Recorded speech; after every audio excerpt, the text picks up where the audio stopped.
Good morning, everyone. I'm Kim Schmidt, Managing Editor of Farm Equipment Magazine, here with No-Till Farmer Managing Editor Laura Barrera, and we'd like to welcome you to this morning's joint Farm Equipment and No-Till Farmer webinar. Today we're going to be hearing from Phil Needham, owner of Needham Ag Technologies, and also one of this year's 25 No-Till Legends, which was named at this year's National No-Tillage Conference in St. Louis. He'll be talking about how to choose the right no-till attachments for your or your customer's soils and conditions. Today's webinar is sponsored by Martin Industries, the manufacturers of Martin Till planter attachments and tools. We want to thank Martin Industries for making today's webinar possible. We also want to thank our presenter Phil Needham for sharing in today's webinar some of the different no-till attachments available and the soils and conditions they perform best in. Before we turn things over to Phil, there's a couple of housekeeping items we want to make you aware of. On your screen, there's an orange box with a white arrow inside of it. You can click on that and it will open up to reveal a question or comment field that will allow you to submit questions at any time during the presentation. At the end of the webinar, we'll look to answer as many questions as possible. If for any reason the webinar is disrupted or you seem to be disconnected from the webinar, just go back to the invitation email you received and rejoin the webinar through the link in the email, just as you did today when you logged in. With that said, thanks again for joining us, and I will turn over the controls to Phil Needham. Good morning, Phil. Good morning, Kim. Thank you for that introduction. Well, good morning, everyone. Really appreciate the opportunity to be with you today. It's 25 degrees in Kentucky, but at least it's not snowing in the Northeast like I've seen on the weather this morning.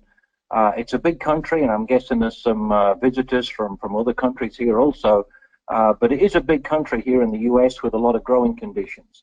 And I did talk to a grower yesterday from Arizona that was actually planting barley. So planting season for many of you is getting to be pretty close, I'm sure. So what I'm going to spend is approximately 45 minutes here with you this morning by means of a PowerPoint presentation to discuss a lot of the attachments and things that we need to be thinking about to help you generate higher yields and higher profits, because that's obviously what we're trying to do. And just by means of a 30 or 50,000 feet elevation perspective, what we're looking at here on the screen is a nice cornfield with uniform emergence and uniform plant health.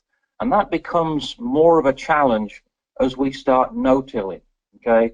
And most of this presentation will be discussing no-till or strip-till, but there'll obviously be some content for conventional tillage also. So there should be good content for a wide range of producers across a wide range of different areas. So I'd like to start out with this slide, and I often hear the comment, yields begin at planting time. And I think that's very true from some perspectives, but from my perspective, I think high yields begin when you're harvesting the previous crop. So it absolutely begins with uniform residue management at the back of the combine. And for some manufacturers, that's more of a challenge than others, in which there's a lot of combines out there that aren't capable of spreading residue across the harvesting width of the header. So for example, here we've got a combine with a spreader on the back, and I think a spreader is a better option if you're doing some tillage. If you're in no-till, especially higher residue no-till, then I believe a chopper would be a better option.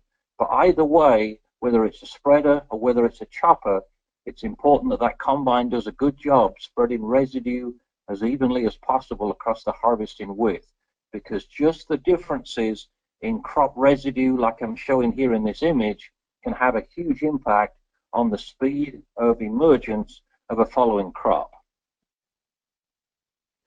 Even if you're conventional tillage in the middle of Illinois, where this photograph was taken, if you're not doing a good job spreading residue, it shows up in the image you can see here, which will have an impact on the soil temperature, which indirectly has an impact on the uniformity of the emergence of the following crop.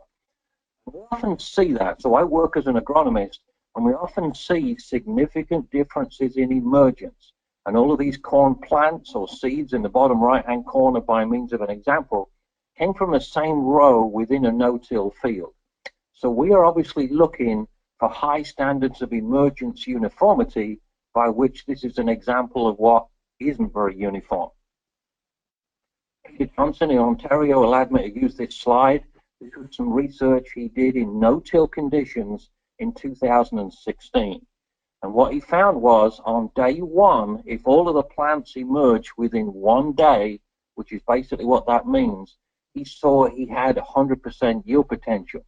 But as some of these plants had delayed emergence, for example, 2 days difference in emergence, there was a 5% yield loss.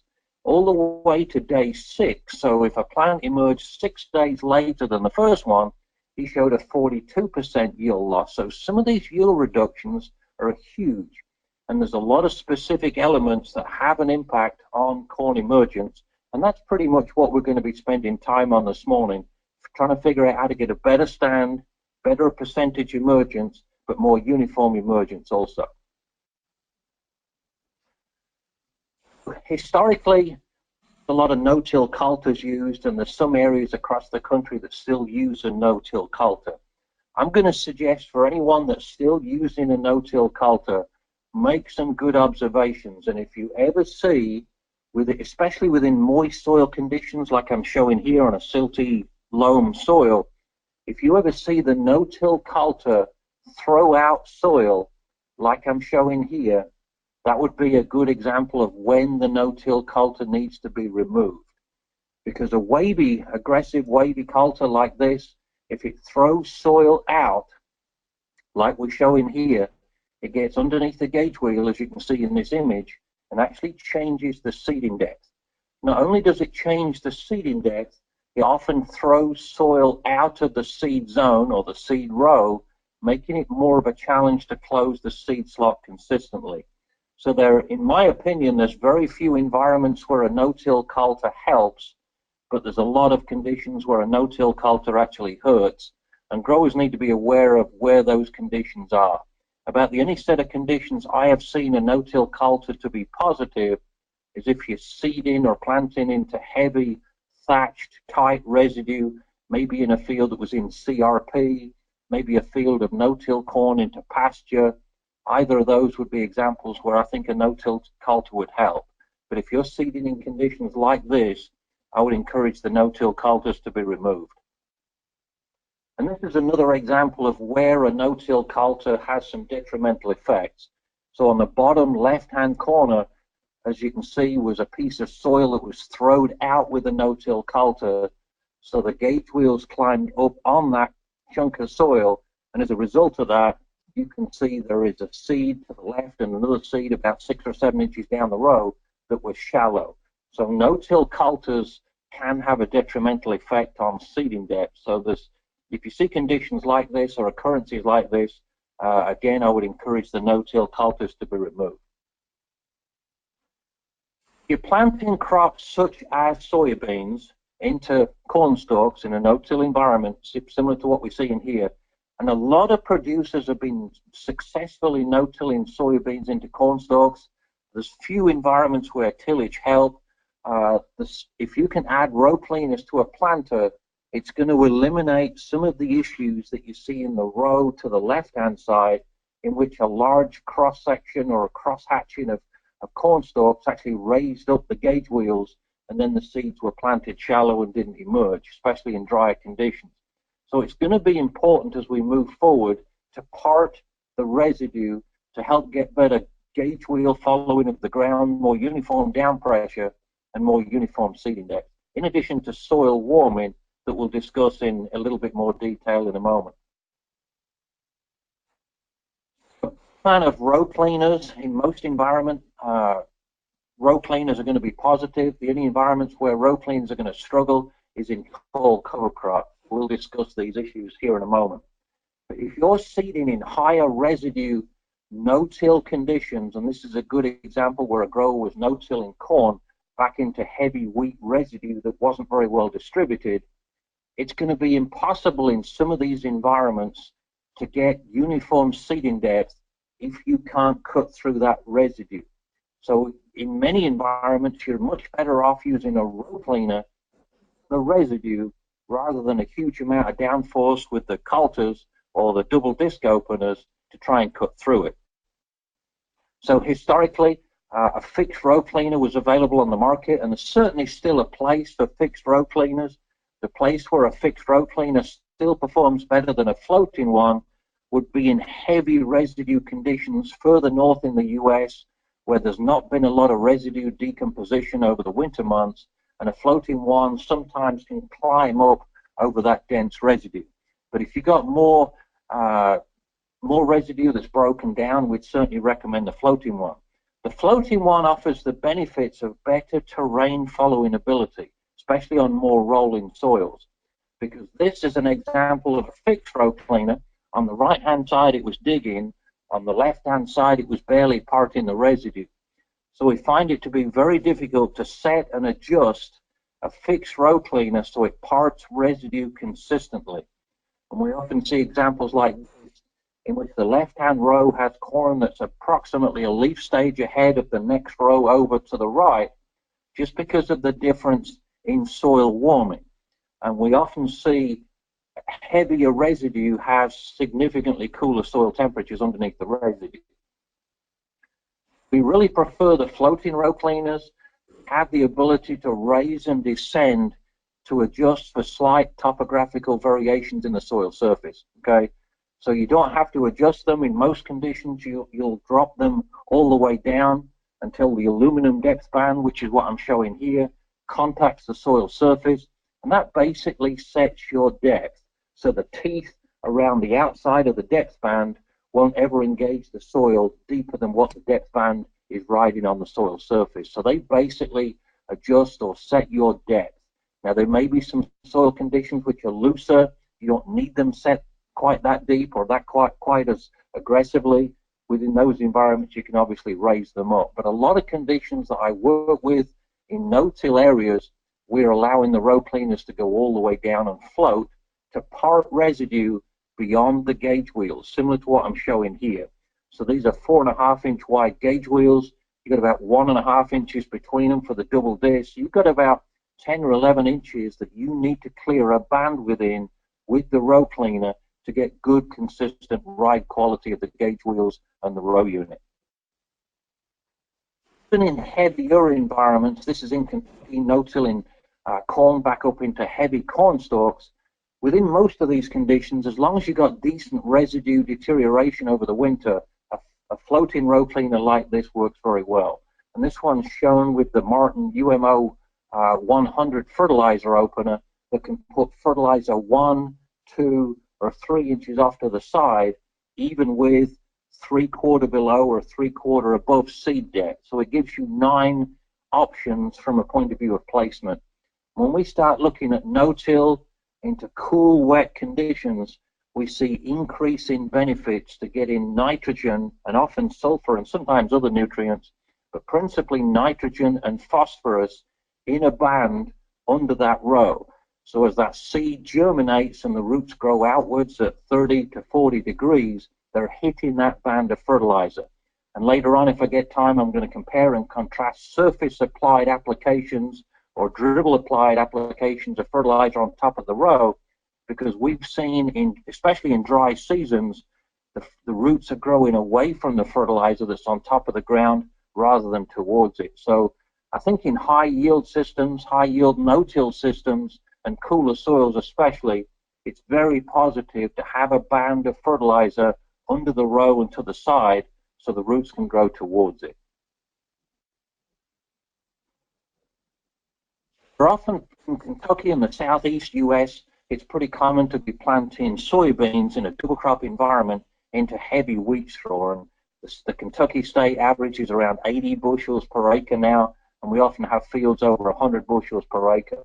So when you're planting soybeans into 100 bushel or greater yielding wheat, you've got a lot of residue. So number one, as we started out, you've got to spread the residue as evenly as possible. But if you're trying to plant soybeans or any crop into heavy residue like this, we often see that depth bands combined with wheel weights inside the depth bands, and here's a graph of that, the black still weight inside the depth bands gives you additional downforce on the row cleaner to keep the row cleaner engaged in the heavy residue. And then depth of the row cleaner is controlled by the depth band, as we see here. So these are good options, especially if you're planting into heavy wheat straw. benefit of a row cleaner is going to be improving ride quality. So I mentioned a moment ago about parting residue, which improves ride quality. So you're clearing corn stalks or milo residue, which is what this is, out of the way of the gauge wheel to help improve ride quality. But if you've got any kind of wheel tracks, in one of the early images I showed a combine unloaded into a grain cart, leaving wheel tracks in the field, obviously, oftentimes it's beneficial just to have some gentle tillage action out of the row cleaner when it's set in the lowest position to smooth out some of these wheel tracks. So that would be another benefit of a row cleaner. Probably one of the biggest benefits of a row cleaner and a no-till system, when you're lightly scratching the soil surface, you're going to see increased soil warming. So approximately 1 hour after making a pass with the planter on the left side of the screen, we check soil temperature at seed depth, and then we check at the same depth the soil temperature under the heavy residue. And we're often seeing 7, 8 Fahrenheit difference in temperatures as a result of lightly scratching the soil, as we see here on the left-hand side. More recently, we've acquired a FLIR thermal camera, which is what this image was taken with, and we're just now learning basically what we can learn with the thermal camera. And if you look vertically up the slide here, where you see the yellow strips and the white strips, that pass was made with a 4-row Kinsey 3000 series planter. It's the planter we use for test plots. And that pass where you see the yellow parallel 30-inch rows, those passes were made with the row cleaner down into the lowest floating position, and then running across those rows from the left to right, where the planter stopped, you can see there's some purple rows. Well, in the time period of approximately 1 hour, 4 rows to the right had warmed about 6 or 7 degrees just using the thermal camera. So in the course of just 1 hour, the soil had warmed 6 or 7 degrees compared to the pass that was just made shortly before I took this photograph at an angle. So we're in the process of making a video. We shot a video to accompany this. It should be up on YouTube soon. So if you look for Needham thermal camera or a description very similar to that, we'll put it up on YouTube pretty soon. But yeah, there's a lot we've learned with a thermal camera that shows us the importance of uniform clearing of residue and uniform scratching of the soil surface in a no-till environment to try and promote uniform emergence. Okay, and the other big thing about a thermal camera, you can see differences in soil temperature as a result of residue cover. So if you can't spread residue evenly across the harvester width at harvest time, you've got some pretty big differences in soil temperature. So unless you can start with a relatively uniform soil temperature, you're not going to get the standards of emergence that you need for high yields. Let's spend just a minute talking about fertilizer placement. I often see examples where growers are using, for example, a 2x2 type fertilizer placement system. It could be all nitrogen. More preferably, it's going to be a nitrogen with some phosphate in it also, in a band deeper than and to the side of the seed. So as we mentioned earlier on, as the roots grow out and downwards, they migrate into that band of fertilizer, which is pretty important. The middle row here in the screen, as you can see it, has significantly lower growth, poorer plant health, and this was simply in a row where the 2x2 fertilizer plugged up in that row. So there's going to be some big differences, especially in no-till systems, where you can place fertilizer in a band to the side, especially in heavy residue no-till systems, especially when you're planting into cool no-till conditions. For different options, the frame mount, John Deere frame mount fertilizer opener, as you can see to the left-hand side of the screen, these work pretty well in heavy residue conditions, pretty good opener. It's a higher expense opener, but it still does a reasonable job. The only limitation of this type opener is if you're running in heavy residue, sometimes that opener does not cut through that residue very well. So it would be better to have a row cleaner ahead of that fertilizer opener, which would part the residue to allow the fertilizer opener to cut through the ground at a consistent depth to place fertilizer. The Martin UMO 100 that we mentioned just a little while ago has the ability to be included within the row cleaner. So we've got a floating row cleaner here on the front. Within the floating row cleaner, we've got the UMO 100 fertilizer opener. So this is a better system because the row cleaner is obviously parting the residue for the double disc openers and the fertilizer opener. The only reason I'm showing this image, if you get into harder soils, harder no-till conditions, even some of the newest planters that look heavy aren't heavy enough, especially out on the wings. So even with some of the new planters with airbags, we find out that the wings are not heavy enough, and you can see that the frame on the outer wings is starting to raise up here. And you can see that the parallel linkages within this planter row unit are not level or not horizontal or as horizontal as they need to be. So in a lot of situations, when you start adding row unit mounted fertilizer openers, similar to what we see in here, in some conditions, you're going to have to add weight to the wings or weight to the center section or both to enable that fertilizer opener to descend down into the soil and not affect the penetration of the double disc openers. There are 4-row 3000 series Kinsey planter that we used, and when we bought this, we bought the Precision Planting 2020 system. We're a big fan of that. It just shows us a lot of information that we can learn from and make good decisions from to make better adjustments from. And one of the most fundamental things that we saw from the 2020 was, if you look on the left side of the planter as we view it, there's obviously the ground contact wheel or the ground drive wheel. So as the planter lowers down, it presses against the ground drive wheel, obviously to get drive for the row units. And when we lowered it down, it took approximately 100 pounds of weight off the left side as we view this planter. So to compensate for that, we had to add a 100-pound John Deere weight and bolt it to the front. And unless we had the 2020 monitor, we would never have realized that that ground drive was detracting weight from that side of the frame. So not only was it detracting weight from the left side, it was actually transferring some of the weight to the other side. So we did not have a good, consistent downforce on the row units until we added a 100-pound weight to that side of the planter. Really like the 2020 system. It just gives you a lot of information that really helps you set up a planter to do a better job. And again, in many situations, we've learned weight on the wings of these planters to operate a fertilizer opener on a row unit similar to this. Again, this is a floating row cleaner. This is an older 125 Martin floating row cleaner. This time it's got clean sweep on it, an airbag system or an air system that actually works really well to hold the row cleaners down in heavy corn-on-corn residue, similar to what you see in here.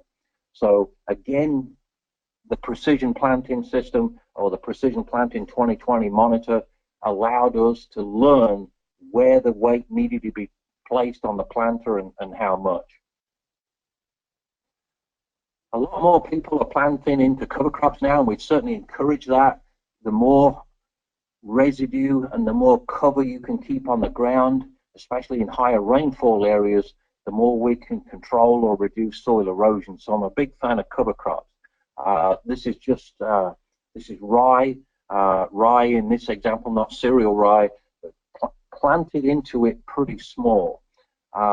Obviously, some growers are letting cereal rye, which is obviously a different kind of cover crop, but they're letting it get really tall, similar to this. And this is obviously a mix of cereal rye and vetch.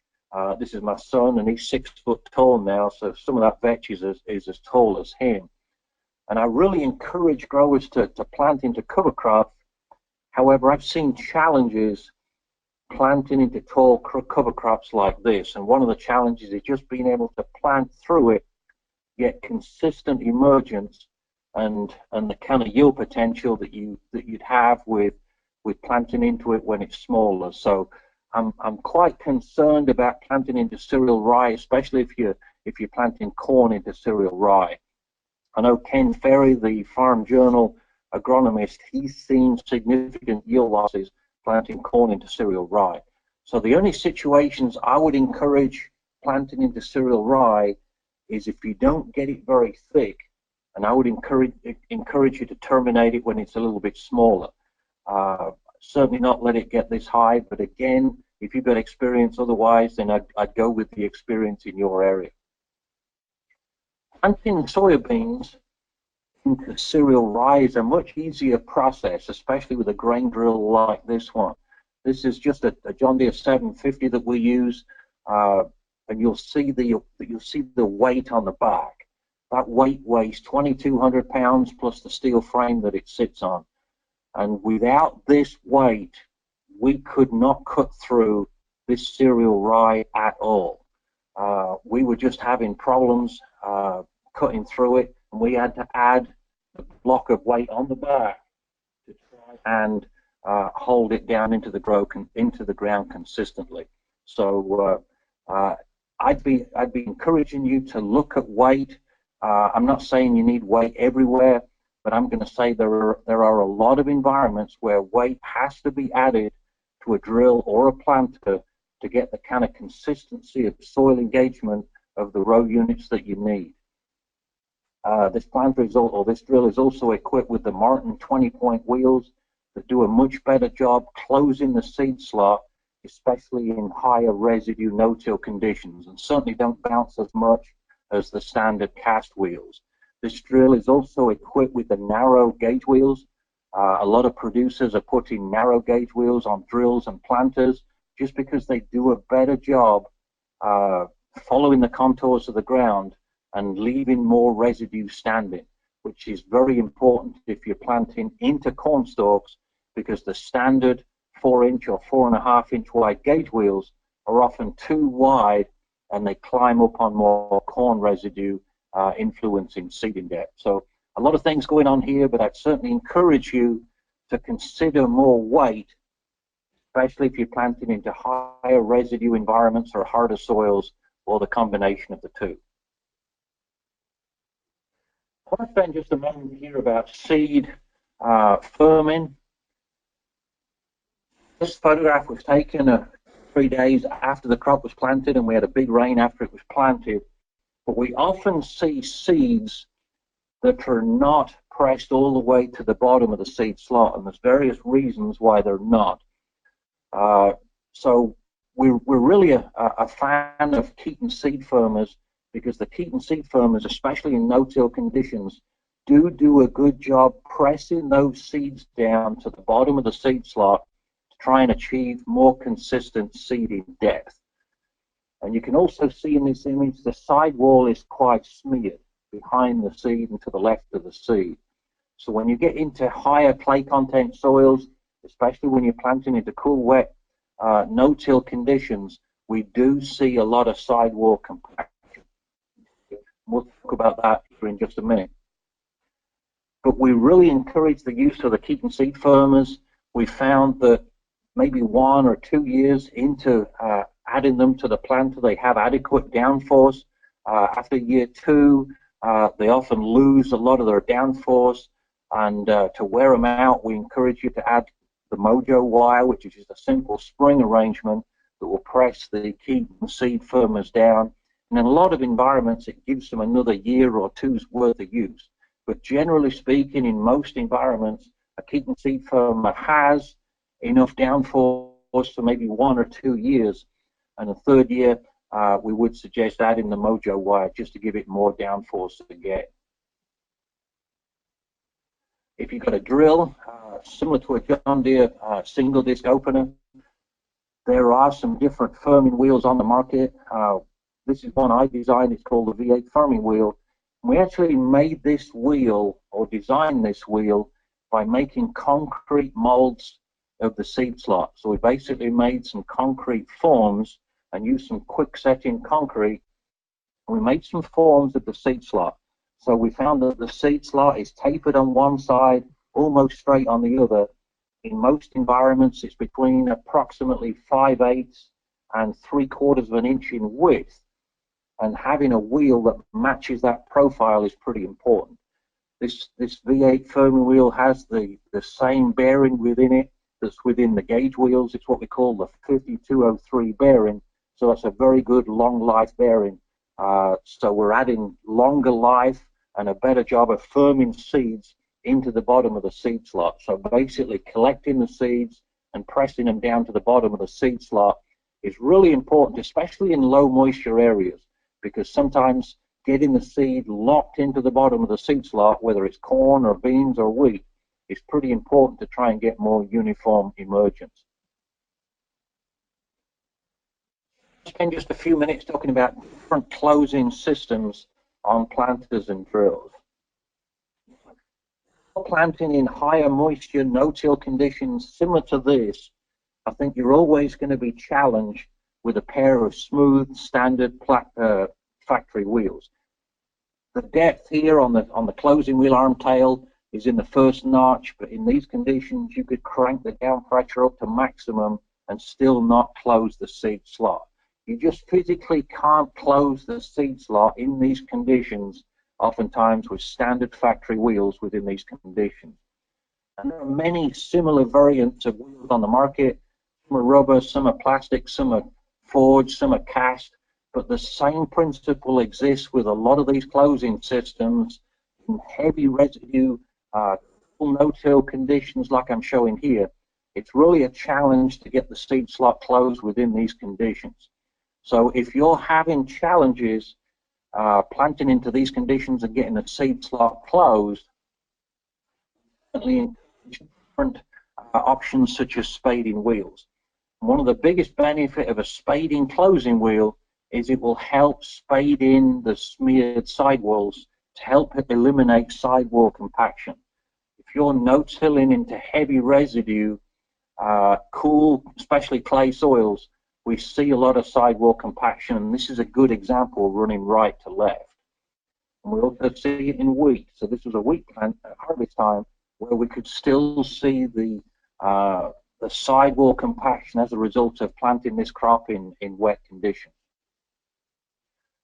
The Martin spading wheels have been around for 20 or 30 years now, and they give closing action which is a lot different than wheels that press down from the top.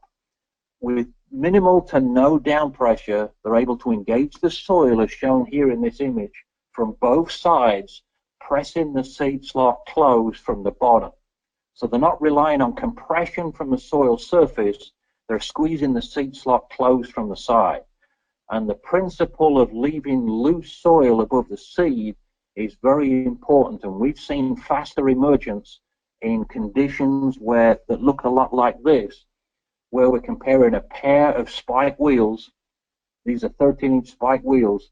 When we're comparing a pair of these wheels to a pair of standard wheels or cast wheels or forged wheels that are just physically pressing down from the top, because obviously we need a loose soil environment with oxygen for that seed to emerge fast, and this helps with the emergence, and it helps with eliminating some of the sidewall compaction. Here we're closing the slot in very moist soils with zero down pressure on the closing wheel arm. So we're able to do a reasonable job closing the slot. The Martin drag chain runs behind to drop a little bit of loose soil into any areas not completely closed to stop the corn plants leafing out underground. But a pair of standard wheels or any of the plastic or forged wheels would struggle to close the seed slot within these conditions. The only point I'd like to make is it's important that the closing wheel arm, as viewed here, needs to be parallel or consistently parallel with the top of the soil surface as much as possible. Because as that closing wheel arm descends down at the back during planting, the gathering action as a result of the compound angle between the wheels actually decreases as that closing wheel arm descends downwards. So it's pretty important that the top of that closing wheel arm is parallel with the top of the ground. And if that's not the case, there are some drop-down brackets available from Martin Industries that will drop the wheels down 1 inch to level that closing wheel arm back up again. So it's pretty important to have that closing wheel arm level with the spike wheels. Previous images showing a pair of 13-inch wheels. In some conditions, it's actually preferable to have a single 15-inch wheel running alongside a smooth wheel, similar to what we're seeing here. So a similar set of no-till conditions to the left, where the standard wheels were not able to close the seat slot, compared to the same planter, the same pass, running a 15-inch wheel on the left and a smooth wheel on the right, which provides depth control, which is spading in the slot and eliminating sidewall compaction on one side. This gives you depth control, and the right-hand side image, the 15-inch wheel, is a more general purpose closing system that'll take you from medium moisture through to drier soils, compared to the pair of 13-inch wheels that do much better in higher moisture soils, but when the soils start getting drier, you may be better off switching to a single 15 or back to the standard wheels. And it's obviously very important to adjust the spacing between the smooth wheel and the spike wheel correctly. It's pretty difficult. You go back to this one.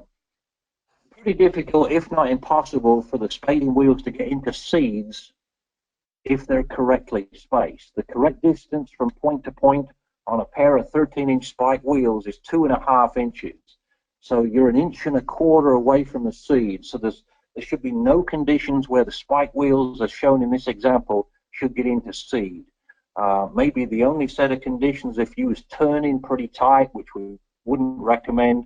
If you was turning pretty tight, the spading wheels might swing over a little bit, but correctly adjusted spike wheels should not get into seed, especially if they are pressed downwards with a Keaton seed firmer. So if you put in spading wheels on a planter, we definitely recommend the Keaton seed firmer, which also gives you the ability to place a pop-up fertilizer in the row also, and perhaps a fungicide or insecticide, which is often beneficial also.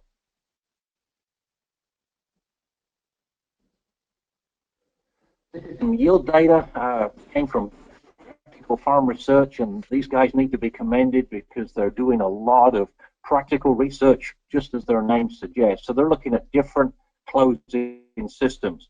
And when you're looking at any research, it's often really important to look at the conditions that the crop was planted within, because a lot of the things I've showed you here today are no-till. And when you look at a lot of research, it's not no-till research. So if you're a no-till or a strict-till, you need to be looking at research that's specific to no-till or strict-till. For example, this data set has fall chisel and spring vertical tillage.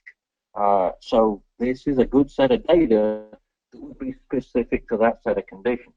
And this set of data, and it's 3 years worth of data, I would certainly encourage you to look at 3 years or more worth of data. Ideally replicated data. I'm not sure this site was replicated, but it is 3 years worth of data, which gives you more confidence. But within this set of data, that was Kentucky data from 2013, 14, and 15, the Martin single spike wheel and solid wheel had the highest yield on average. And you can look at different closing wheel options within this data set.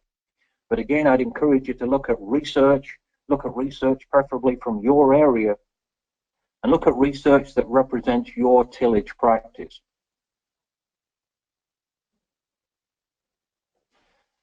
Lastly, for those of you that are running case planters, the case planters have got some advantages. They come standard with RID tires.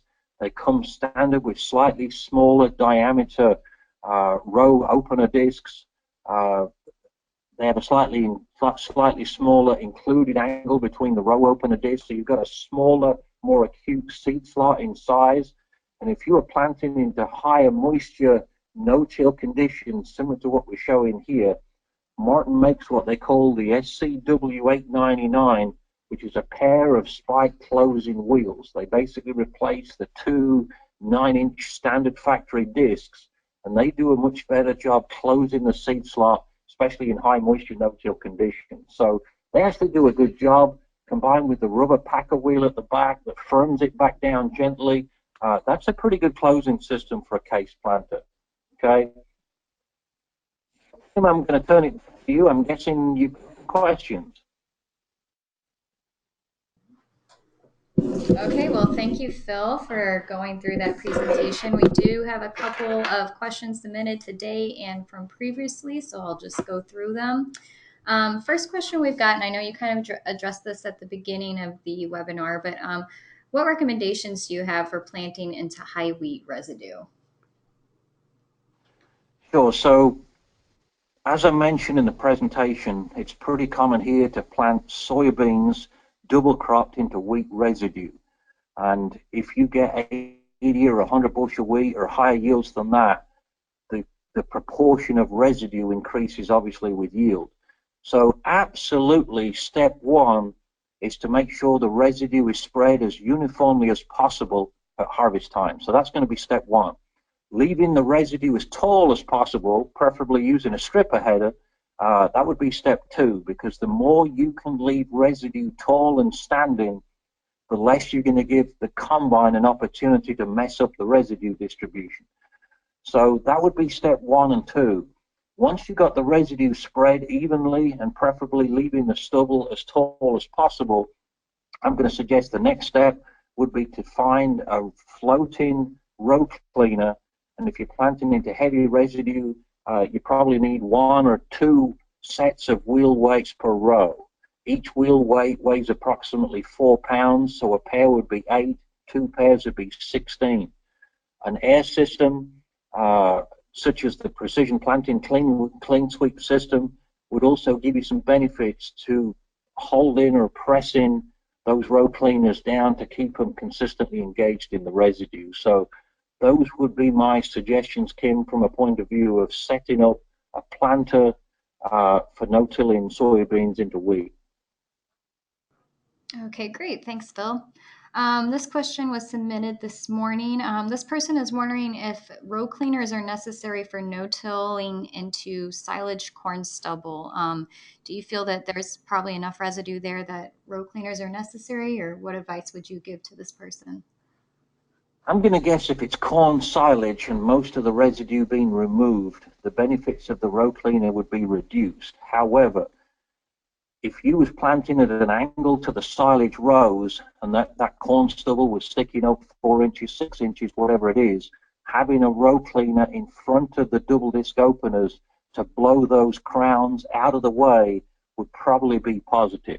Now, maybe if you're planting corn back on corn, you can split the rows and that wouldn't be an issue. But if you was planting at an angle and your row units were climbing over those corn crowns, I think a row cleaner would be beneficial to give you more uniform ride quality on the gauge wheels, so they wasn't climbing over the corn crown. Okay, great. This question that we've got is more of a request, Phil. This person is wondering if you could click back to that slide you had of the spacing between the closing wheels again. Could you go back to that slide? So this shows them from the smooth wheel to the 15-inch spike wheel. In this example, the distance measured horizontally from the smooth wheel across horizontally to the spike wheel, we recommend 2 to 2¼ inches in that measurement position. So put the tape measure in the arch of the spike wheel, press the tape measure across at the closest point, which is what this image shows, across to the smooth wheel. 2 to 2¼ inches is the suggested measurement for this this kind of spading wheel. And if you're running with 13-inch wheels, what I showed you a minute ago was a smooth and a 15-inch wheel. Running a pair of 13-inch wheels, they need to be adjusted at the closest point, tooth to tooth at the bottom. They need to be adjusted to 2.5 inches. So a slightly greater distance with the pair of 13-inch wheels compared to the single 15. But you're only spading one side with the 15 compared to spading two sides with the pair of 13. So if you're no-tilling into higher moisture soils, especially higher moisture clay soils, you'd be benefiting much more by having a pair of 13-inch wheels which are spading both sides. All right, thanks, Phil. Got a couple questions here about using fertilizer during planting. Someone is wondering how effective it is to use a fertilizer band on top of the soil on either side of the row. And another question we have is, does it pay to put nitrogen close to the row with the planter? Could you address those concerns? Sure. So we're strong advocates of placing fertilizer in a band under the row. We're strong advocates in no-till conditions to add nitrogen and phosphate and other nutrients deemed suitable by the soil test. But in most situations, it's nitrogen and some phosphate, because phosphate obviously doesn't move much, if anything, in the soil. Phosphate needs to be placed in a band under and to the side of the emerging seed, so it grows out and downwards. Okay, nitrogen will move with adequate moisture, but what we find is we want the roots to grow out and downwards and pick up the nitrogen and the phosphate. And if you're in Kansas or in any other environment where it doesn't rain, if you've got fertilizer sitting on top, your roots are basically growing away from that band of fertilizer, and they probably wouldn't pick up the phosphate early in the season when it's needed either. So I would strongly encourage guys to get it in a band to the side and under the row. The other challenge is if you're dribbling it on top, separation, especially if you're just dribbling it on the back with a totally tubular type tube. If it's windy, some of that fertilizer can get down into the seed slot and cause seedling injury. We've even seen plots where we've done row placed or fertilizer off to the side with a 2x2 type system, comparing it to nitrogen on top. You get a much faster and more consistent greening within the crop if you're placing it in the ground to dribbling it on top. So I know that there's a lot of guys out there want to hit the easy button. It's cheaper, it's easier to dribble it on top, but I don't think they're going to get the benefits of placing it in the soil to the side. And if you look at what a lot of these high yield contest winners, the Randy Dowdys, the David Hewlett's of the world, they're now advocating putting fertilizer to both sides. So that's reducing the rate, but they're putting it on both sides of the row. So you're going to see more products in that category, I'm sure. Martin Industries has a new one that they're testing. It's going to be a limited release this year in 2017, but they will have a fertilizer opener this year for testing that will place fertilizer in a band to both sides.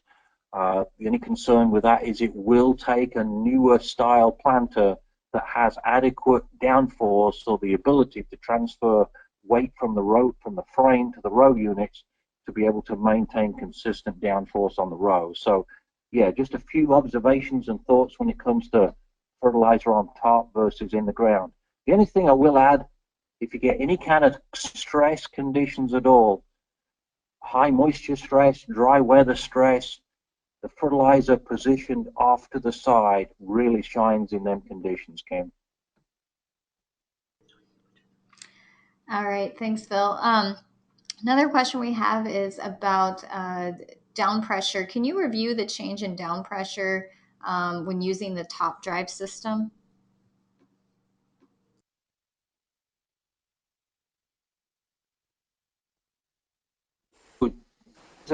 Planter, it's a 3000 series Kinsey. It's a 4-row with a fertilizer tank, as you can see. And what we saw, well, we didn't see it until we got the 2020. So when we got the 2020 system that obviously measures downforce on every row unit, we've got the strain gauge pins on every one of the 4 row units. When we lowered the planter down and that planter drive wheel contacted the main planter ground wheel, if you want to call it, it was taking approximately 100 pounds off the side of the planter. So we had to add a 100-pound weight back to that side of the planter to compensate for that. Again, without the 2020 system, we would never have realized or imagined that that was an issue. But we found we had 50 pounds more weight on the 2 row units on the far side than we did the side illustrated in the photograph with the weight before we added the weight. So without the 2020, we did not realize that. So we've learned a lot from a 2020. You get to learn a lot of things. One of the things we've learned is how much downforce it takes to push a no-till coulter into the ground. You know, we've had great luck, especially with row cleaners out front, removing no-till coulters and just using a row cleaner to part the residue so you don't have to cut through it. But when you start putting wavy coulters in there, especially aggressively wavy coulters, like I showed in the presentation, it takes anywhere between 100 and 150 pounds more downforce to press them in the ground, plus you get the disadvantage, like I showed in higher moisture soils, especially higher moisture clay and silty soils, where it ends up throwing soil out that gets under the gauge wheel. So again, there's not many conditions where no-till coulters help. There's a lot of conditions where a no-till coulter hurts. All right, thanks, Phil. This question is about strip till. This person is wondering whether you have different recommendations for using row cleaners and closing wheels in strip till versus no-till. Sure, so a lot of the same principles would be the same. Strip till is going to be more like a conventional tillage environment in which the soil is obviously going to be softer. So a floating row cleaner would probably be the best option with depth bands, perhaps even the wide depth bands. They don't fit on every planter because of conflicts with wheel modules, but sometimes in loose soil conditions, the wider depth bands offered by precision planting are a benefit. The clean sweep system or an air adjust system might be a benefit also in strip till, and those are most beneficial to growers that have, you know, 50% no-till, 50% strip till, so you can make adjustments quickly and easily from the track to cab, which is often important. You know, historically, with the pin adjust row cleaners, a grower would set them the same and would rarely adjust them as they needed to be adjusted. So being able to adjust something quickly and easily from the cab is important, and if it's quickly and easily adjusted, then people are more likely to adjust them. Regarding closing wheels, the 15-inch wheel alongside the smooth wheel would be a much better choice, I think, in most strip till conditions than a pair of 13s. The pair of 13s are much better suited for no-till, higher moisture soils. So maybe your strip till's higher moisture too, and you'd benefit from a pair of 13s. I think the single 15-inch wheel alongside the smooth would be a better general purpose wheel for conventional soils and for strip till environments. All right, thanks, Phil. This person is wondering if you could talk a little bit about the difference between the types of row cleaners out there, specifically the air and hydraulic or floating row cleaners versus the ones that are more of a push system, as well as Dawn's pull type setup. Can you talk a little bit about the differences between those and, you know, whether ones are more suitable for certain conditions versus others? Sure, so the Dawn system is frame mount and obviously cab adjustable, which offers some benefits, and that's a good system. It's a very expensive system. We found that the Martin system, similar to this, does a good job parting residue in most conditions, and you can add obviously the clean sweep to it to give you infinite adjustment or close to infinite adjustment from the tractor cab also. So you need to look at these different systems, talk to growers in your areas that are running both of them within similar soils and conditions. But in my experience, the Martin one works pretty well in most conditions. If you're running in heavy corn-on-corn environments, you can add wheel weights, like I've mentioned. You can add clean sweep. So the Martin system is a pretty good one that works in most residue conditions, in my opinion. The other choice is the fixed row cleaners, like I discussed earlier on. The fixed row cleaners are becoming fewer and fewer between.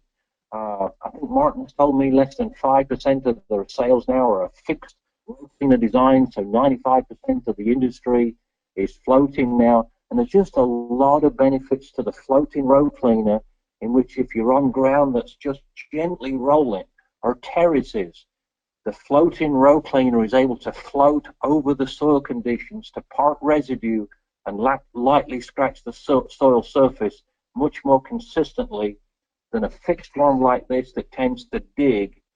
And if a pair of 15-inch fixed row cleaner wheels like this ever dig, then the gauge wheels descend down into the trench that row cleaners created, causing the row cleaner to dig further. So if you're not careful, the fixed row cleaners tend to hunt up and down. If they ever make a trench, then the gauge wheels sit down into that trench and dig worse. So we often see a lot of situations that look like this, and this was an example where fixed row cleaners were being used. One row was being cleared too much, and the one next door to it wasn't hardly being cleared at all. So the floating row cleaners are going to do a much better job parting residue in these heavier residue environments, especially if you've got some differences in topographies within the fields.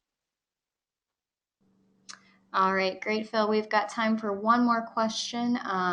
This one is going back to downforce, and this person says he understands the need of downforce, but is wondering whether it's worth it to invest more with the new hydraulic downforce systems compared to air-controlled down pressure.